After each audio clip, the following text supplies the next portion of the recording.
de votre fidélité. Nous sommes dans votre émission Remue Ménage. Remue Ménage. Tous les dimanches de 10h à 11h, Remue Ménage épluche et décortique pour vous l'actualité de la semaine. Remue Ménage reçoit des chroniqueurs, des politologues, des sociologues, des analystes, des universitaires, bref, tous les intellectuels. Avec son dynamisme et sa réactivité, Alassane Samba Diop, avec ses invités, commente l'actu, histoire d'approfondir et de mieux comprendre.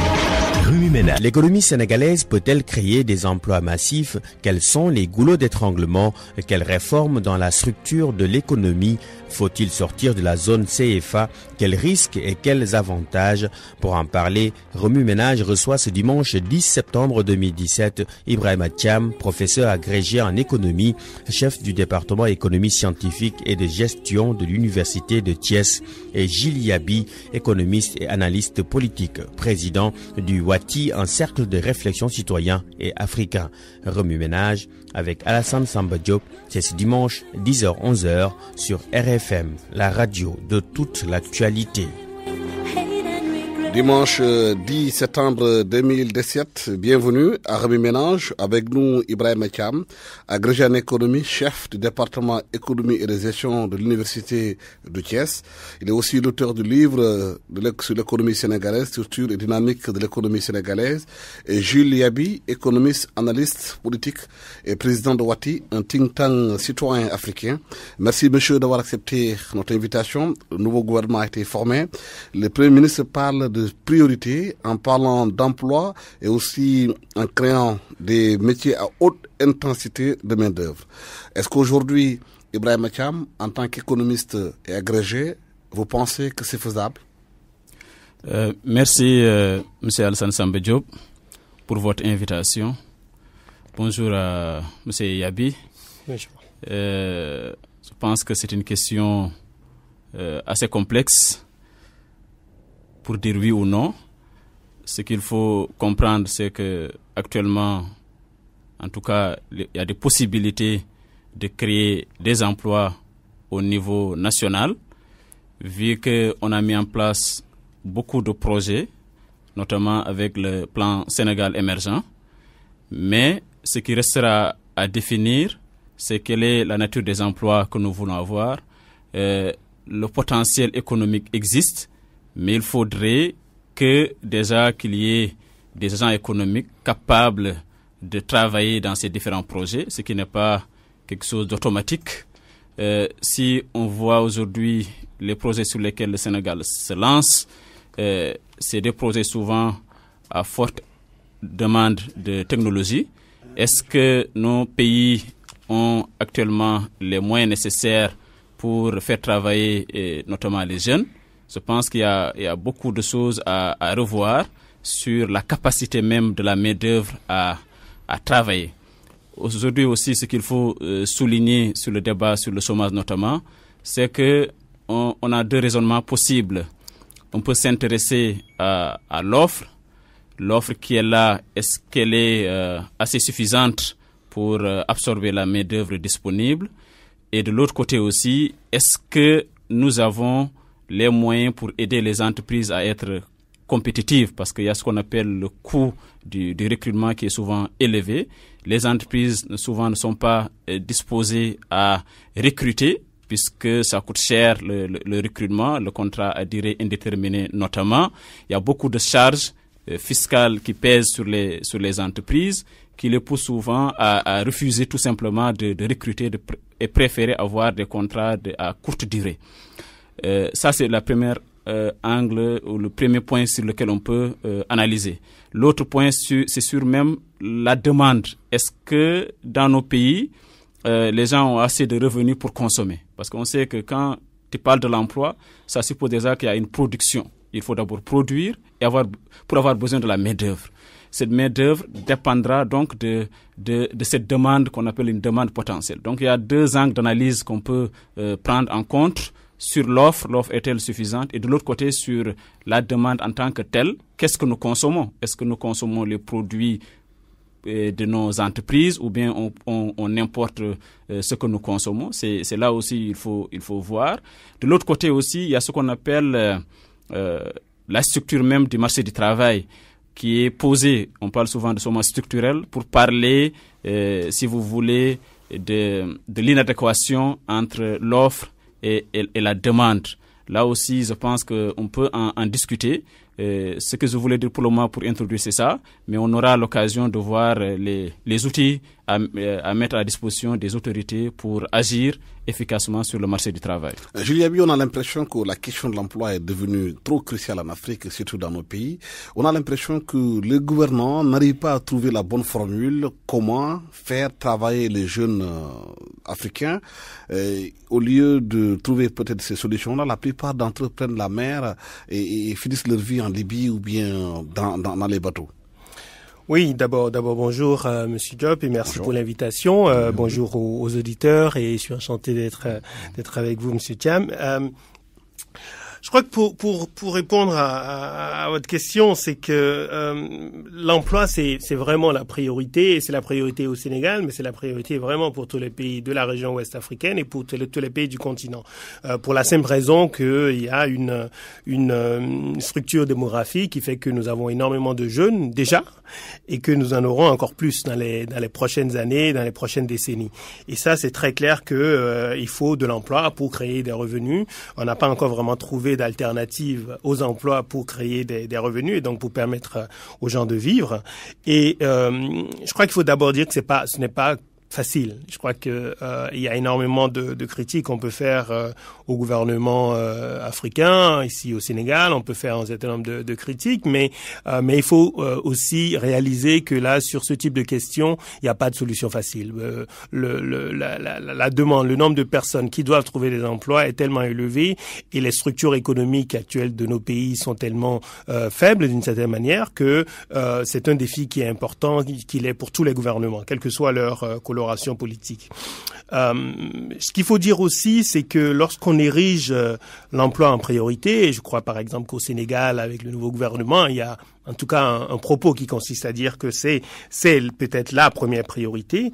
Comment est-ce que cela se traduit d'un point de vue institutionnel déjà? C'est-à-dire, pour moi, lorsqu'on érige l'emploi en priorité, et c'est un peu l'une des recommandations du rapport que nous avions fait sur la question de l'emploi au niveau de Ouati l'année dernière, ça veut dire que dans tous les secteurs de l'économie, dans toutes les politiques publiques, on doit s'interroger sur l'effet sur l'emploi, de manière transversale. Exactement. Ça veut dire, par exemple, que dans le domaine de la santé, dans le domaine de l'éducation, dans le domaine culturel, dans tous les domaines d'activité, on se pose la question, lorsqu'on met en œuvre un projet, lorsqu'on lance des infrastructures, etc., quel est le contenu en emploi? Comment est-ce qu'on peut faire pour qu'il y ait un fort contenu en emploi dans la démarche même de réalisation, par exemple, d'un projet.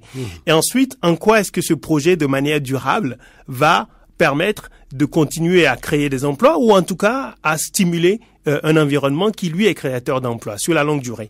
Et ça veut dire de véritables bouleversements dans la manière de travailler et ce n'est pas nécessairement avoir un ministère en charge du travail, c'est de s'assurer qu'il y a vraiment, au niveau de toutes les politiques publiques, une concentration sur cette question-là. Et là, ça peut révolutionner les incitations, ça peut révolutionner la manière de faire le budget, ça peut changer énormément de choses si on considère que c'est vraiment une priorité.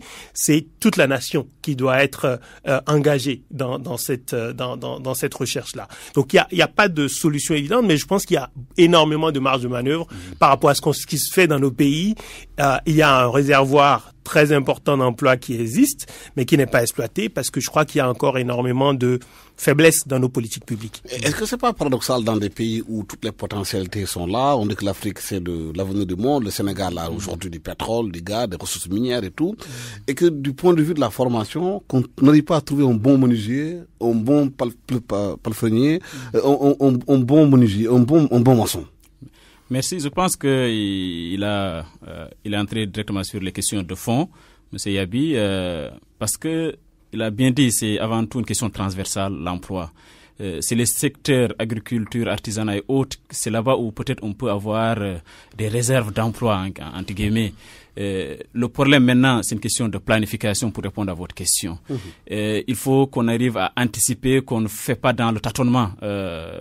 Parce que souvent, on dit qu'on a découvert du pétrole, tout le monde change, les formations évoluent. Demain, c'est l'horticulture, après-demain, c'est autre chose. Je pense que c'est là où peut-être on a besoin de mieux planifier et de savoir dans chaque secteur les besoins à main-d'œuvre de manière claire et de manière planifiée.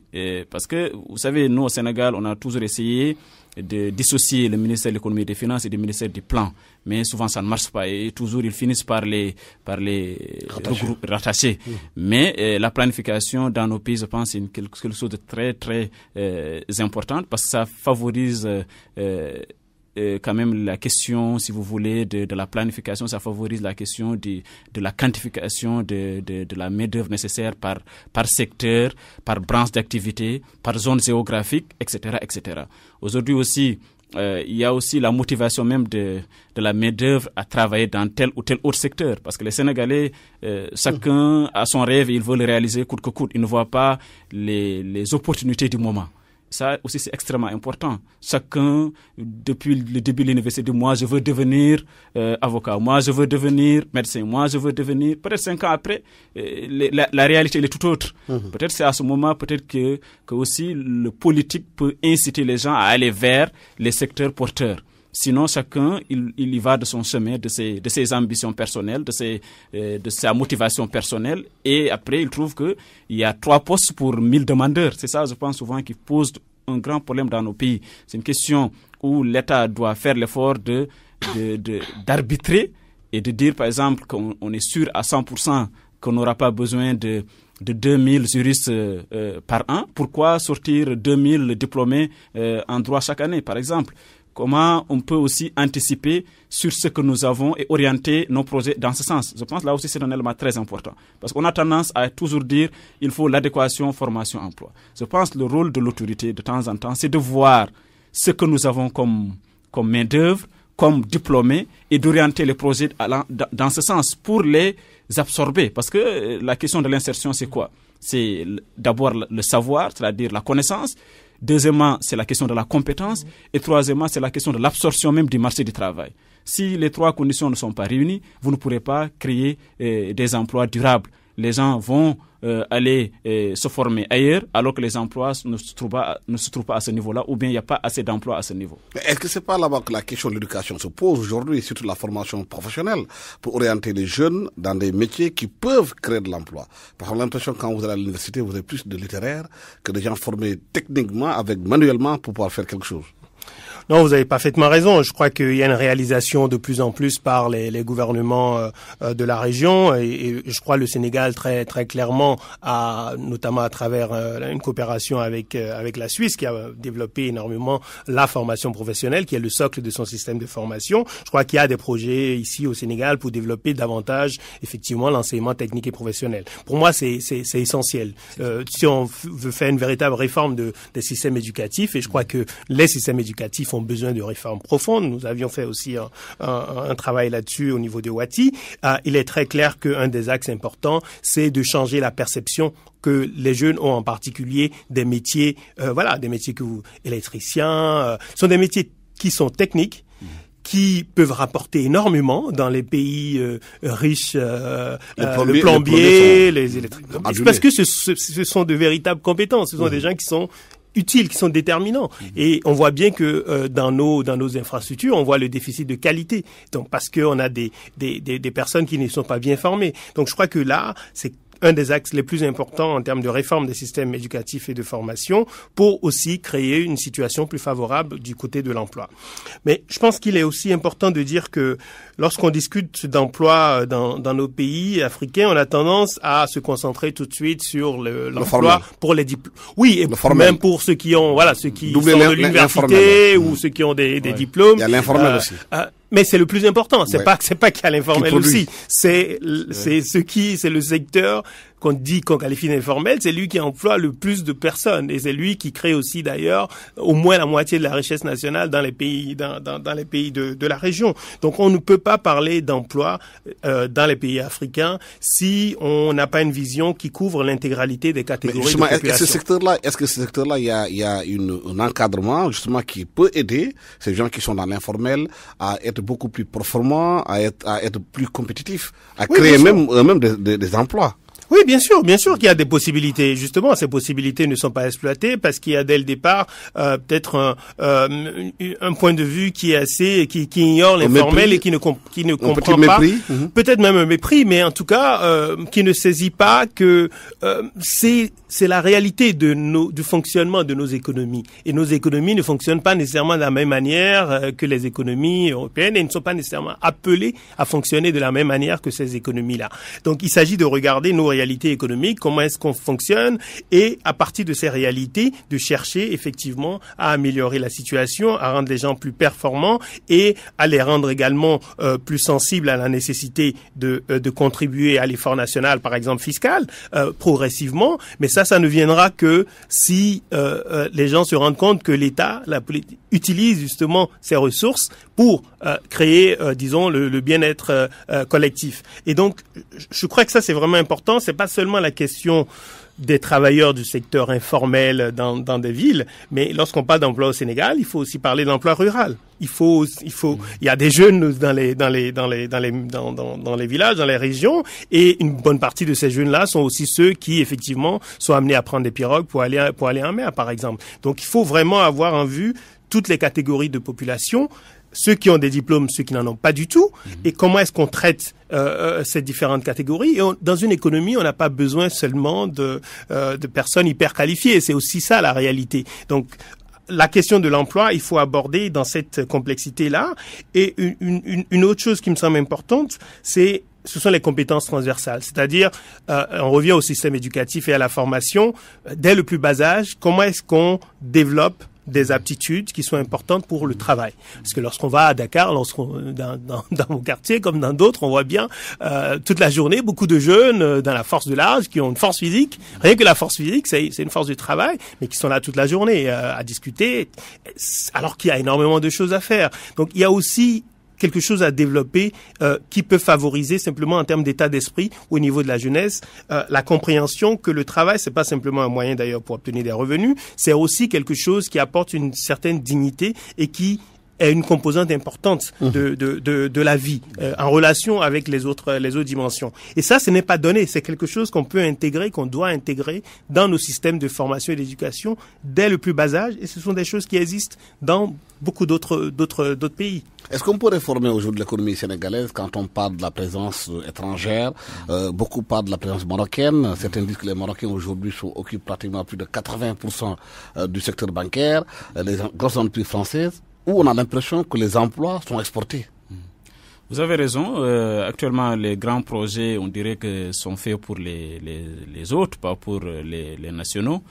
Souvent, c'est des questions à gérer avec beaucoup d'intelligence. Il y a ce qu'on appelle l'intelligence économique, parce que les gens arrivent à avoir des astuces pour faire la promotion des entreprises nationales et éviter l'exportation d'emplois entre guillemets. Ce qu'il faut faire, je pense, il faut aider les entreprises, les très petites entreprises sénégalaises à s'organiser, notamment en consortium. Parce que nous, s'il y a une faiblesse au niveau de nos États, surtout au niveau du Sénégal en particulier, c'est qu'on a de très petites entreprises souvent qui n'arrivent pas à compétir avec les grandes multinationales. Et ça pose un vrai problème même de ce qu'on appelle la capacité financière de nos entreprises. L'État doit aider à organiser davantage le système parce que son premier rôle, c'est d'organiser et de favoriser l'émergence du marché dans toutes ses dimensions, que ce soit le marché du travail, que ce soit le marché de la monnaie, etc., etc. Mais aujourd'hui, ce qu'il faut retenir, c'est qu'il faut des réformes allant dans le sens de favoriser davantage la création d'entreprises fortes au niveau national, en respectant les règles de l'art, puisque nous aussi, on souhaiterait que nos entreprises aillent au Maroc ou au Nigeria ou ailleurs et devenir là-bas des leaders. Il ne faut pas tout le temps dire qu'on va tuer cette répartition régionale des forces du travail et des compétences. Moi, encore une fois, mon souci le plus important, c'est la planification de nos activités et essayer de savoir là où on veut aller très tôt et aider les entreprises très tôt, comme aujourd'hui on parle du pétrole par exemple, comment très tôt intégrer ces genres de compétences dans nos offres de formation, comment aider les gens qui ont des aptitudes, même s'ils sont ailleurs, les faire revenir au Sénégal, les accompagner au début, parce que chacun, à un moment donné, pour émerger, les gens ont souvent besoin d'accompagnement au début. Je pense que c'est ce qu'il faut et que l'État ose le faire, d'orienter sa commande publique vers, parce que c'est elle qui commande, comme on dit, c'est la commande publique qui est là. C'est à nous de savoir qu'est-ce qu'il nous faut pour développer l'entrepreneuriat au niveau national, pour développer les petites et moyennes entreprises, pour qu'elles ne deviennent plus, pour qu'elles avancent quand même. Parce que depuis qu'on est là, on parle tout le temps de PME, 80% du tissu économique du Sénégal. Il est temps peut-être qu'on change un peu. Mais est-ce qu'il n'y a pas aussi quelque part un peu de résilience des petites et moyennes entreprises où des fois on confie peut-être des commandes à des Sénégalais qui doivent faire le travail normalement, qui ne l'exécutent pas, qui sont en retard dans la livraison, exactement. Le manque de sérieux qui fait qu'aussi, voilà, beaucoup de gens ont peur de confier leurs activités à ces gens-là aussi. Vous avez raison, c'est que souvent on a tendance à trop parler de l'État et ne pas parler de la responsabilité même de ces entreprises. Elles ont une lourde responsabilité. C'est à elles aussi de savoir ce qu'elles veulent. Est-ce qu'elles sont prêtes même à collaborer? Si vous allez, par exemple, au niveau de l'artisanat, il y a beaucoup d'artisans. Mais est-ce que les artisans sénégalais déjà sont prêts à être ensemble, à travailler ensemble, à converger leurs efforts pour être plus forts et se développer? Vous savez, vous avez raison. Au Sénégal, le principal souci, peut-être, c'est la performance même au niveau de l'exécution des tâches qu'on confie à nos entreprises. Et je pense qu'il faut les féliciter par l'effort quand même de vouloir quand même s'en sortir, mais le nécessaire aujourd'hui, c'est d'aider et d'accompagner davantage nos entreprises à s'organiser pour être plus compétitives. Ouais. Julie Abi, souvent on reproche à l'État ou bien à nos États aujourd'hui de ne privilégier que l'extérieur par rapport à l'économie, par rapport à beaucoup de choses. Mais au fond aussi, certains gestionnaires de l'État disent, mais écoutez, vous confiez un marché à une entreprise africaine ou bien sénégalaise, aujourd'hui vous avez du mal à respecter les délais, à être performant, à être compétitif, alors que les gens sont dispersés, ils ne se réunissent pas, il n'y a pas une certaine rigueur dans le travail. Oui, non, c'est vrai. C'est clair que il faut promouvoir le secteur privé local. Je crois que c'est un axe qui est fondamental si on veut non seulement développer l'emploi, mais développer aussi une capacité interne à créer des ressources, à avoir de grandes entreprises, et ça c'est important.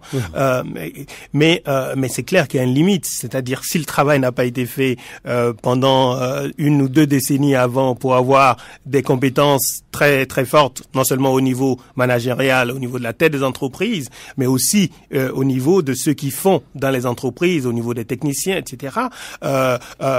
C'est clair que les entreprises locales n'ont pas le même niveau de performance et de rigueur que des entreprises de pays qui ont des structures plus développées. Ça c'est très clair, mais je veux dire, malheureusement, il y a une continuité. À nouveau, on paye le prix de ce qui n'a pas été bien fait pendant 2-3 décennies. On en paye le prix. Je crois qu'aujourd'hui, on a dans beaucoup de pays africains, au niveau des managers, on a des gens qui ont été formés généralement dans les mêmes endroits que les managers européens ou américains, qui sont très bons. Mais par contre, derrière, il faut pas simplement avoir de très bons managers, mais derrière, effectivement, il faut avoir des gens opérationnels qui sont aussi de qualité. Et c'est là où on commence à avoir une baisse, disons, de qualité dans la productivité à ce niveau-là. Donc, je crois qu'il y a un travail à faire à ce niveau. Mais par rapport aux entreprises étrangères, je pense qu'il faut aussi être, il faut être un peu juste, c'est-à-dire que le fait d'avoir des entreprises étrangères ne veut pas dire qu'on a une exportation des emplois. On a sans doute une exportation des profits. Des devises. Une bonne partie dans la mesure où c'est eux qui mettent les capitaux, c'est clair que la valeur ajoutée, il y a une grande partie qui va repartir vers les entreprises françaises, chinoises, etc., ou marocaines. Mais Mais en termes d'emploi, les entreprises étrangères au Sénégal ou dans d'autres pays emploient des Sénégalais aussi. Et donc, je crois qu'il faut pas avoir une vision qui consiste à dire, voilà, le fait d'avoir des entreprises étrangères ne favorise pas nécessairement des emplois. Ce qui est important, c'est que ces entreprises produisent sur place. Dans la mesure où il y a de la production sur place, il y a des chances qu'il y ait une véritable génération d'emplois sur place. Par contre, ce qu'il faudrait aussi développer, et c'est là où je reviens à ce que je disais sur la priorité, lorsqu'on accorde la priorité à l'emploi, ce qu'il faudrait faire, c'est l'insérer partout. Donc, par exemple, si on fait des appels d'offres pour des projets qui sont financés sur l'argent public, le pays peut et devrait, à mon avis, avoir parmi les critères de choix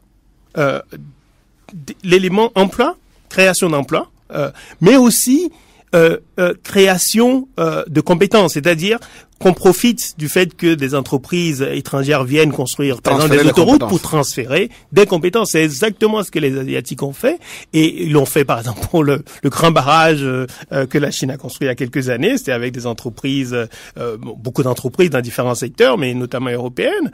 Mais ils le font une fois. Parce que la fois suivante, ils sont capables de le faire eux-mêmes. Parce qu'ils ont forcer, d'une certaine manière, les entreprises étrangères qui voulaient le marché à en même temps transférer des compétences. Sinon, ils n'auraient pas eu le marché. Donc, lorsque vous faites ce type vous avez ce type de politique, vous vous assurez, par exemple, que lorsqu'on construit une autoroute, des étudiants sénégalais qui sont dans le génie civil vont être impliqués. Vous ne laissez pas le choix aux entreprises, vous organisez cela. Et comme ça, vous vous assurez que vous êtes aussi en train de créer une base de compétences pour votre économie. Donc, je pense qu'il y a un besoin d'innovation, un besoin de pragmatisme dans l'approche qu'on doit avoir sur l'emploi, parce qu'à nouveau, c'est un défi qui est majeur, qui est considérable. Et à mon avis, il faut chercher tous les moyens, au-delà des idéologies, tous les moyens pour créer des emplois aujourd'hui et pour créer les conditions pour les emplois de demain. Peut-être une dernière chose qui me semble être importante aussi, c'est la législation du travail. Et sur ça, je crois que le code du travail dans beaucoup de pays, il est orienté vers la protection des droits des travailleurs, ce qui est très bien, ce qu'il faut faire.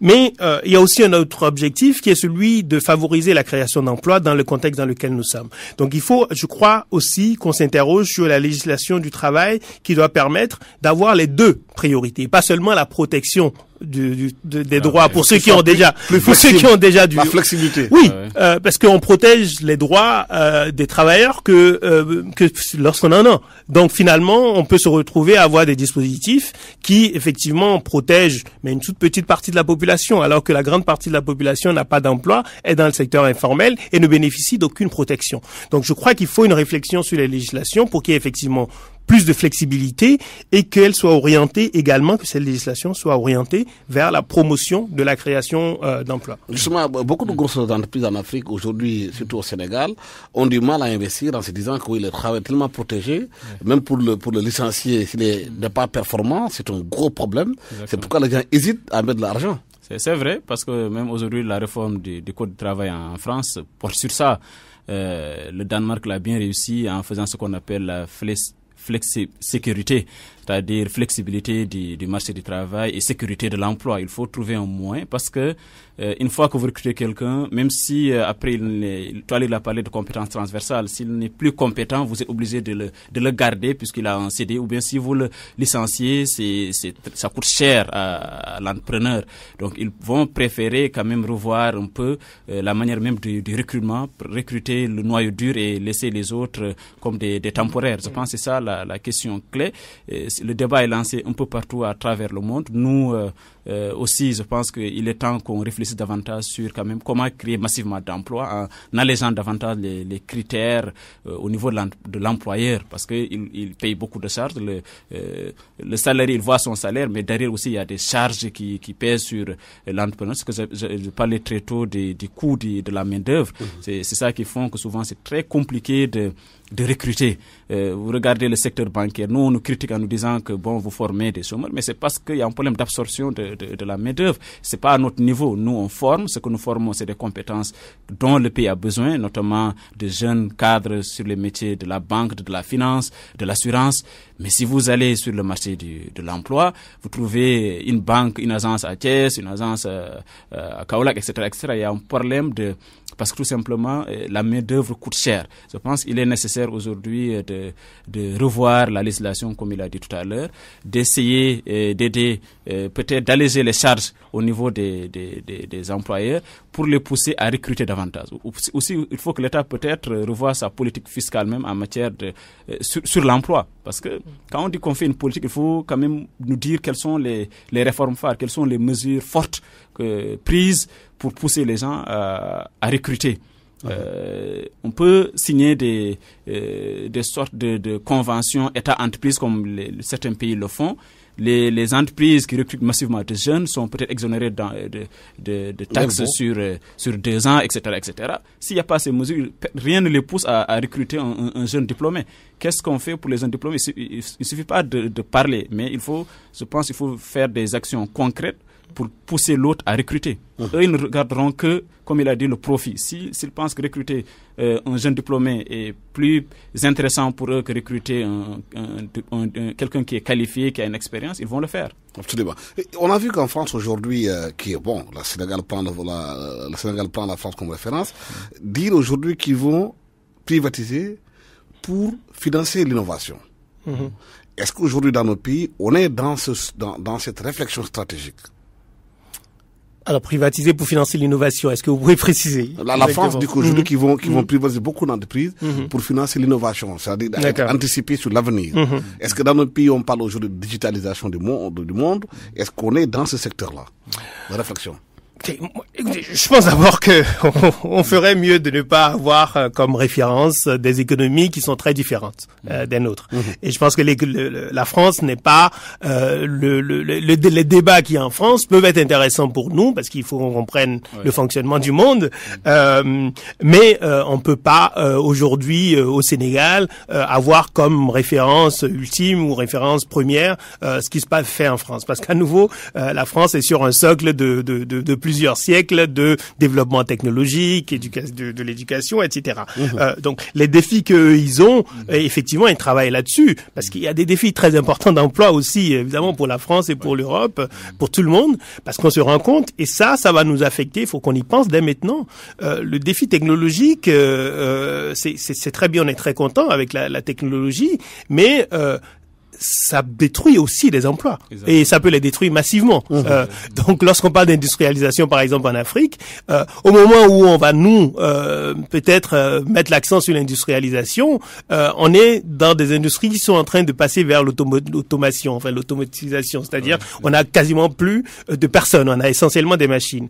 Et donc on risque d'avoir effectivement des problèmes en pensant qu'on pourra se fonder sur l'industrie pour créer beaucoup d'emplois si on a des investisseurs étrangers qui eux effectivement vont trouver beaucoup plus intéressant d'avoir des machines plutôt que des personnes qui non seulement coûtent cher, mais font des grèves et sont difficiles à gérer. Les robots ne posent pas ce type de problème. Donc c'est vrai qu'il y a des questions de ce type-là qui les intéressent, qui intéressent les pays, disons, à des économies riches, développées, et qui doivent nous intéresser aussi d'un point de vue stratégique et d'un point de vue de la prospective.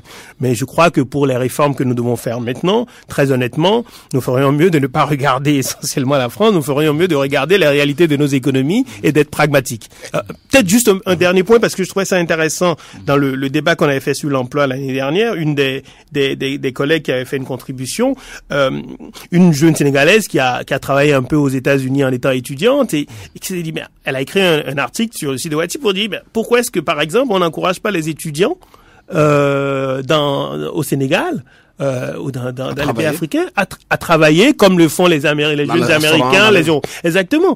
Ce qui c'est vrai, ce sont pas des secteurs, ça fait travailler dans les restaurants, dans les services, etc.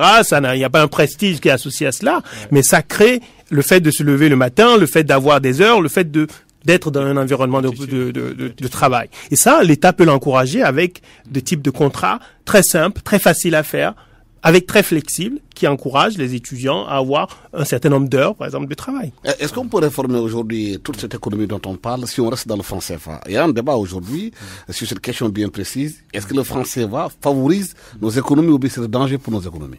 Oui, c'est un grand débat, le franc CFA. Tout le monde en parle. Je pense que certains disent que le processus est irréversible, puisque même nos chefs d'État en parlent, et l'opinion publique, les leaders et tout le monde en parle. Peut-être il faut juste dire qu'il y aura toujours des avantages et des inconvénients d'une coopération monétaire. Aujourd'hui, la tendance, c'est la rupture entre l'ancienne colonisateur du moins, et les pays africains. Mais moi, mon avis, c'est qu'il faut d'abord expliquer clairement ce que nous gagnons à rester ou à sortir. L'avantage de cette coopération, c'est ce qu'on appelle la stabilité monétaire, la possibilité d'avoir une grande zone pour échanger, puisque c'est comme si nous avions l'euro comme monnaie. Si nous exportons dans la zone euro, c'est comme si on exporte ou on importe dans la zone IMOA ou CEMAC. Et donc, à ce niveau, il y a quelques avantages, mais il y a aussi beaucoup d'inconvénients, puisqu'on a beaucoup de réserves que nous déposons auprès du Trésor français, 50% de nos réserves extérieures, pour soutenir la valeur de notre monnaie. Il y a aussi des inconvénients au niveau de la compétitivité, puisque l'euro est une monnaie plus ou moins forte, et ça pénalise nos exportations.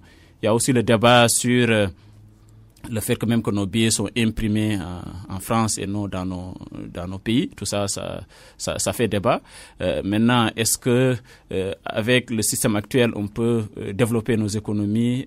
Je pense que en termes de performance, on peut dire que ceux qui ont choisi d'avoir une monnaie autonomes n'ont pas forcément les meilleures performances que nous, mais c'est une question de souveraineté. Les gens le réclament haut et fort aujourd'hui, la souveraineté de nos États, qui passe peut-être par une rupture totale entre le franc CFA et l'euro.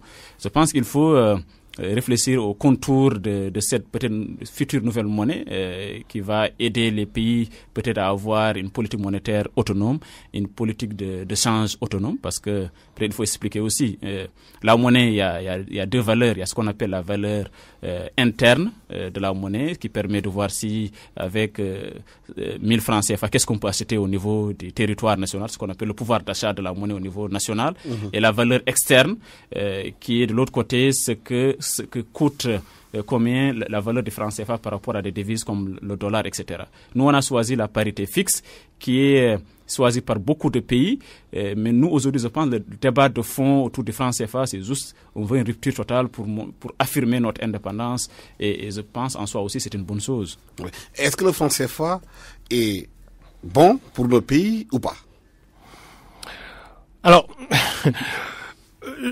je pense que le débat, pour moi, il est assez largement mal posé, parce que une fois qu'on dit faut sortir du franc CFA, quel est l'élément du franc CFA qu'on a en tête?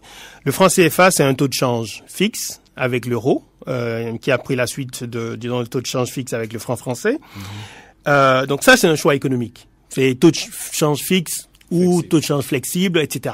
Bon, c'est une question économique. Donc, on peut, qu'on garde le CFA ou qu'on le garde pas, on peut changer de système de change. Okay. Donc, la question, c'est pas si c'est le taux de change fixe, ce n'est pas CFA ou pas, c'est taux de change fixe ou pas. Okay. Les économistes ont des points de vue très variés sur la question. Le franc CFA, c'est aussi un mécanisme disons, de lien entre les banques centrales Afrique de l'Ouest et puis Afrique centrale et le Trésor français. Et donc, là, il y a bien sûr une question institutionnelle et derrière, il y a un lien politique. Il y a clairement, évidemment, une influence politique sur la monnaie, une influence qui est celle du gouvernement français, puisque c'est même pas la banque, c'est le Trésor français. Donc ça, c'est une autre question. Est-ce que le problème avec le franc CFA, c'est ce mécanisme institutionnel qui nous lie avec un pays qui est l'ancienne puissance coloniale? Je crois que déjà, il faut clarifier, est-ce qu'on est en train d'avoir un débat essentiellement sur les modalités techniques du franc CFA ou est-ce qu'on est en train d'avoir un débat sur le lien politique qui est impliqué par l'existence du franc CFA. Je crois qu'il faut se clarifier. Moi, et je pense que le débat, on peut l'avoir en mettant en avant des arguments économiques, en disant le franc CFA n'est pas l'option idéale pour nos économies. Et là aussi, il faudrait dire, est-ce que c'est parce que ça ne stimule pas suffisamment la croissance économique sur la longue durée, ou est-ce que c'est parce que ça n'encourage pas une transformation structurelle de l'économie? Je crois que là encore, on peut avoir débat. Mon point de vue, c'est que j'ai pas effectivement l'impression que ce soit, disons, le système idéal pour une croissance forte sur la longue durée et pour inciter à la production locale. Mais il peut y avoir, à nouveau, beaucoup de débats là-dessus. Mais on ne peut pas contester, sur le plan économique, qu'il y a un avantage qui est celui de la stabilité. C'est un avantage. Mais c'est un avantage qui a des coûts. Donc, il y a, généralement, quand on met beaucoup d'accent sur la stabilité, on perd beaucoup en dynamisme et en créativité, en dynamisme de l'économie. Donc, je crois que nos pays ont besoin de dynamisme, besoin de stabilité, mais aussi de dynamisme. Mais il faut avoir en tête cette stabilité parce que lorsqu'on sort, on parle de monnaie, une situation chaotique, elle détruit à la fois la stabilité, mais aussi la croissance. Donc, je crois qu'on peut pas, comme certains disent, il faut qu'on sorte et puis après on va gérer, on peut pas avoir, ça ce serait à mon avis assez irresponsable par rapport à nos populations et ça ce sera encore les plus pauvres qui vont payer le prix parce que les élites les plus riches ont toujours les moyens de s'en sortir, de s'ajuster, pas les pauvres. Mais juste pour moi le point qui est le plus important dans le débat, ce n'est pas faut-il sortir ou pas, c'est on sort pour faire quoi? Est-ce qu'on sort pour un ordre dispersé pour que chaque pays crée sa monnaie? Dans ce cas, il faut avoir préparé une banque centrale, il faut avoir des ressources humaines pour gérer une monnaie, il faut un certain nombre de choses, ça peut se faire, bien sûr, des pays l'ont fait, il y a la Guinée est sortie, il y a des pays de la région qui ont leur propre monnaie, donc ça peut se faire, mais est-ce que la solidarité monétaire, économique qui a été créée par le franc CFA, est-ce que cette solidarité-là n'est pas un point positif à conserver? Okay. Donc ça c'est la deuxième option, c'est de dire on garde l'espace franc, mais cette fois-ci on coupe le lien institutionnel avec la France. Mais là aussi ça se prépare. Et la troisième option c'est l'intégration régionale. Pour moi, la question ce n'est pas est-ce qu'il faut sortir de franc CFA ou pas, c'est où est-ce qu'on en est dans le projet de création d'une monnaie unique au niveau de la CEDEAO. Certains peuvent penser au niveau panafricain. Moi, je suis assez pragmatique. Je pense qu'il est raisonnable de rester au niveau régional. Il y a un projet au niveau de la CEDEAO. C'est ça le vrai sujet. Et malheureusement, je crois qu'on a un leadership politique dans la région qui aujourd'hui ne nous permet pas d'avancer sur cette intégration monétaire qui doit s'appuyer sur une intégration économique et politique forte au niveau de l'Afrique de l'Ouest. Mais beaucoup se posent des questions d'abord. D'ailleurs, est-ce que la France n'a pas quelque part suscité ce débat-là? Parce que le franc CFA peut être un boulet pour la France aussi, contrairement à ce que beaucoup de gens pensent. Parce que beaucoup de pays qui ont le franc CFA sont déficitaires, ont des problèmes. Surtout, par exemple, si on regarde les pays de l'Afrique centrale. Oui. C'est vrai, c'est difficile à parler à la place des autres, mais ce que je sais, aujourd'hui, le débat n'est plus tabou, ça se parle en public. Récemment, le président de la Côte d'Ivoire était en France, ils ont discuté avec le président français sur le franc CFA. Mais sur le compte d'opération, en général, il est plutôt créditeur. Depuis 1994, je pense, il est toujours créditeur. Parce qu'il y a ce qu'on appelle la centralisation des réserves de change. Un pays isolé peut, comme il a parlé de la solidarité monétaire, un pays isolé peut avoir un déficit, mais il est compensé par le surplus des autres pays, surtout la Côte d'Ivoire pendant longtemps qui exportait beaucoup a pu soutenir les autres pays avec ce fameux système de centralisation des réserves de change. Maintenant, certains pays sont sortis et ils ont maintenu les rapports économiques avec parce qu'il y a la coopération monétaire, la coopération économique. On peut sortir, avoir notre monnaie, s'affirmer au niveau de la Guinée est sortie du franc CFA, mais elle n'est pas mieux lotie. Voilà, le Mali est sauté et revenu. Il y a d'autres pays. Voilà, ça dépendra d'autres facteurs, notamment quelles sont les conditions pour réussir une intégration économique, quelles sont les conditions même pour que la monnaie joue pleinement son rôle dans une économie.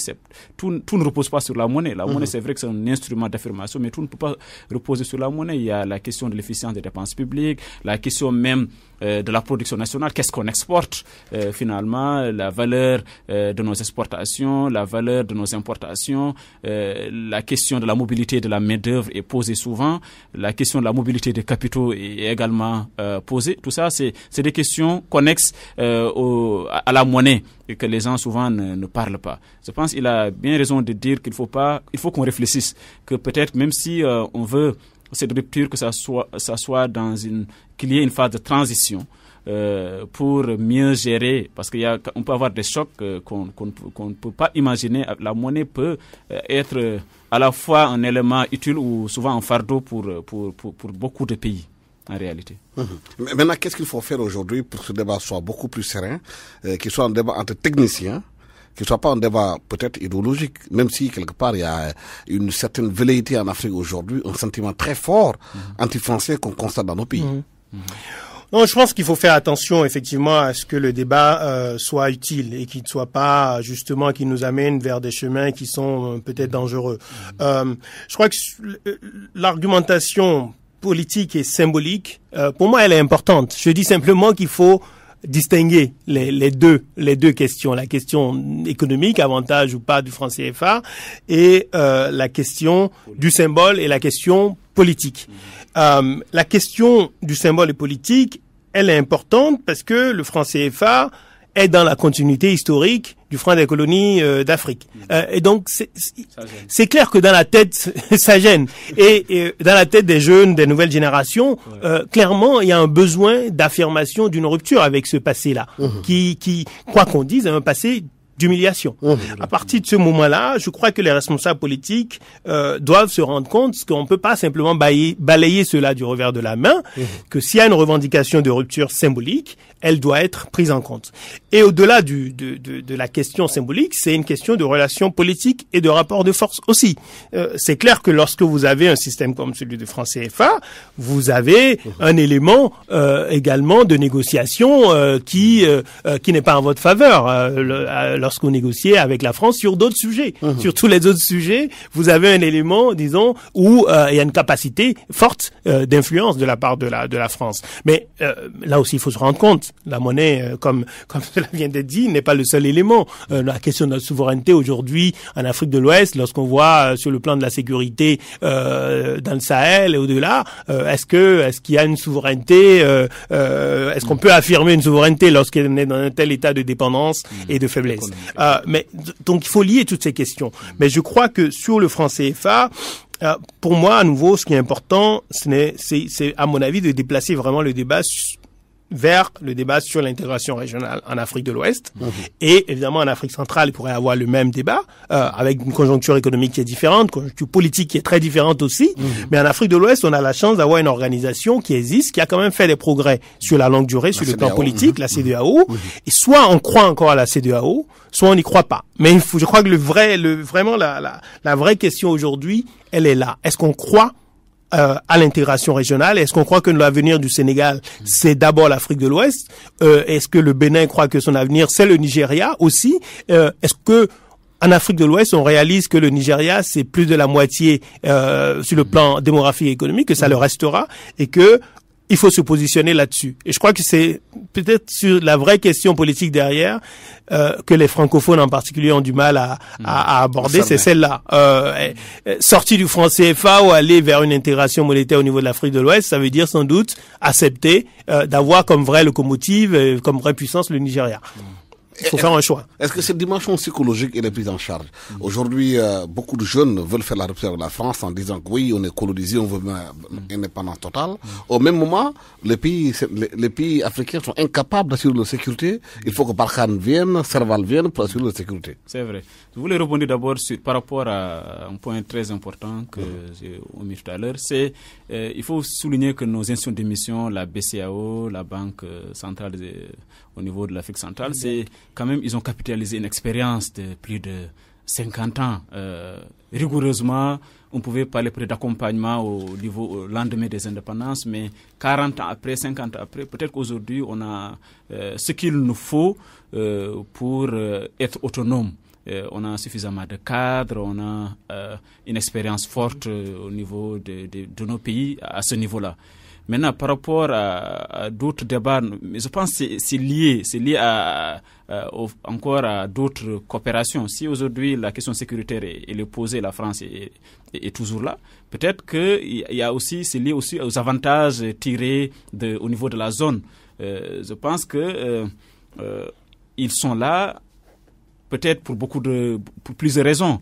Il y a des raisons économiques derrière, il y a des raisons politiques, il y a des raisons géopolitiques même, parce que les grandes puissances, souvent, elles veulent s'affirmer pour dire qu'on est allé sauver telle zone géographique, c'est nous les leaders, on est les premiers à sauver. Mais nous, je pense qu'on doit travailler encore à rendre nos économies plus performantes, à créer des emplois, à être dynamique, à ne pas être vulnérable à chaque fois qu'il y a un choc sur un produit quelconque au niveau international, à avoir des capacités qui nous permettent de gérer nos économies de manière plus ou moins souveraine. Et c'est possible. C'est possible. Moi, je suis convaincu qu'aujourd'hui, nous pouvons, au niveau africain, faire l'effort de nous spécialiser chacun en ce qui le concerne sur un produit phare et générer beaucoup d'emplois et créer des échanges fructueux pour nos différents États. Voilà, le temps qui nous est imparti est terminé. Merci infiniment Ibrahima Thiam, agrégé en économie, chef du département économie et de gestion de l'université de Thiès, et Gilles Yabi, économiste, analyste politique, président de Think Sang Wati, un Think Sang citoyen africain. À la technique, Vincent Diop, micro Alassane Sambo Diop. Excellent dimanche à tous.